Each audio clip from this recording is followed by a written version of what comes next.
আল্লাহ বলছেন মানুষের মধ্যে কিছু মানুষ আছে, সবাই না, ওয়া মিনান নাস, মানুষের মধ্যে কিছু মানুষ আছে যারা কিনা মাইয়াশরি নাফসাহু ইবতিগা মারদাতিল্লাহ, যেই মানুষগুলো আল্লাহ পাকের সন্তুষ্টির জন্য তাদের নফসটাকে বিক্রি করে দিয়েছে।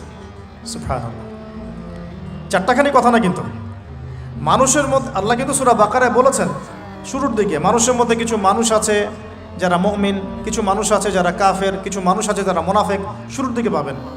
এখানে আল্লাহ পাক বলছেন মানুষের মধ্যে কিছু মানুষ আছে যারা তাদের নফসটাকে আল্লাহর সন্তুষ্টির জন্য বিক্রি করে দিয়েছে। সুবহানাল্লাহ, মানে তাদের জীবনের মূল থিমটাই হচ্ছে আল্লাহ পাকের সন্তুষ্টি অর্জন করা। কোনো কিছুকেই তারা আল্লাহর সন্তুষ্টির উপর প্রাধান্য দিবে না।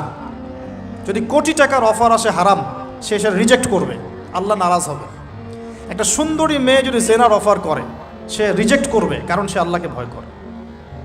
সে আল্লাহ পাকের জমিনের উপরে গায়রুল্লাহ বা কুফফারদের, তাগুতদের কোনো লজ ইমপ্লিমেন্ট করতে পারবে না, কারণ সে আল্লাহকে ভয় করে।